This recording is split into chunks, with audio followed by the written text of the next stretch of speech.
আপু একটা গুরুত্বপূর্ণ প্রশ্ন আপু, যে আপনি আপনার এডমিশন কিংবা একাডেমিক লাইফে কি এমন ভুল কিংবা অভিজ্ঞতা ছিল যেগুলো আপনি জুনিয়রদের পরামর্শ দিবেন, যেগুলো কাটিয়ে উঠতে পারলে তারা তাদের এডমিশন সেশন অনেক বেশি ভালো করতে পারবে? আচ্ছা, আমি হচ্ছে অ্যাডমিশন সেশনে আমার ফার্স্ট রিয়েলাইজেশন ছিল যে আমি হচ্ছে একটা কথা বলি, আমি শুরুর দিকে মেডিকেল নিয়ে অত অ্যাসপিরিয়েন্ট ছিলাম না।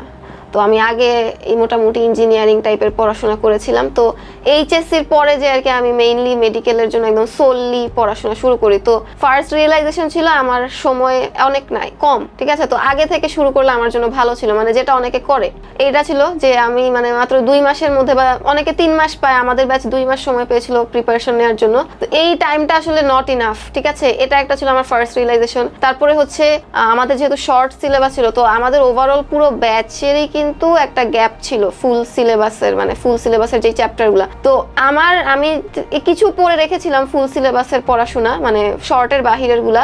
এটা মানে আরেকটু যদি আমি আগে থেকে পড়ে রাখতাম, যারা আর কি মেডিকেল অ্যাসপিরেন্ট তাদের জন্য বলছি, আরেকটু যদি আগে থেকে আমি ফুল সিলেবাসের মানে শর্টের বাহিরের অধ্যায়গুলোও পড়ে রাখতাম তাহলে আমার জন্য ভালো ছিল। এখন হয়তো বা সামনে সবাই নতুন ব্যাচ যারা, ওরা ফুল সিলেবাসই পাবে সবাই। তো যত অধ্যায় আছে সেগুলো শেষ করে রাখার চেষ্টা করবো আগে থেকে। এটা আরেকটা ব্যাপার হচ্ছে, আমি মানে বই দাগানোর একটা ব্যাপার থাকে মেডিকেলে। আসলে আমি যখন মেডিকেলে একটা গাইডলাইনের অভাবে আমি ভাবছি বই দাগানোই মেইন কাজ মেডিকেলের প্রিপারেশনের টাইমে।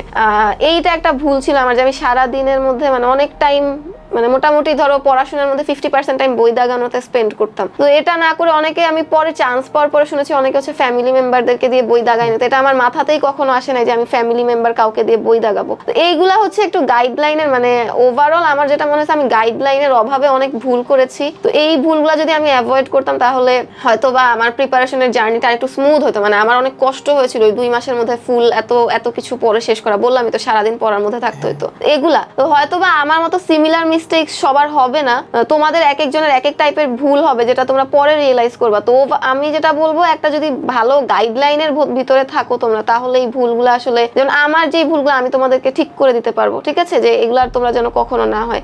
এইটাই আমার গাইডলাইনের একটু ঘাটতি ছিল, এই জন্য আর কি আমার কিছু ভুল ছিল, যেটার জন্য আমার কষ্ট হয়েছে অনেক পড়াশোনা, মানে এগুলো সব কমপ্লিট করতে। যদি 6 ঘন্টা বাদ দিই তাহলে দিনে থেকে আর 18 ঘন্টা পড়া তো আর সবার সম্ভব না। আর সবার মেধা মানে ক্যাপাসিটি ক্যাচ করে ওটাও সেম থাকে না, যেটা অনেকের ক্ষেত্রে অনেক প্রবলেম হয়। তাই আপুর বিষয়তে দুটো জিনিস জানতে পারলাম, একটা পারফেক্ট মেন্টরশিপ প্রয়োজন, এবং আরেকটা হচ্ছে আমাদের সময়কে গুরুত্ব দিতে হবে, যে আমাদের আগে সবকিছু শেষ করতে হবে, কারণ এখন সারা বিশ্বটা অনেক কম্পিটিটিভ হয়ে যাচ্ছে।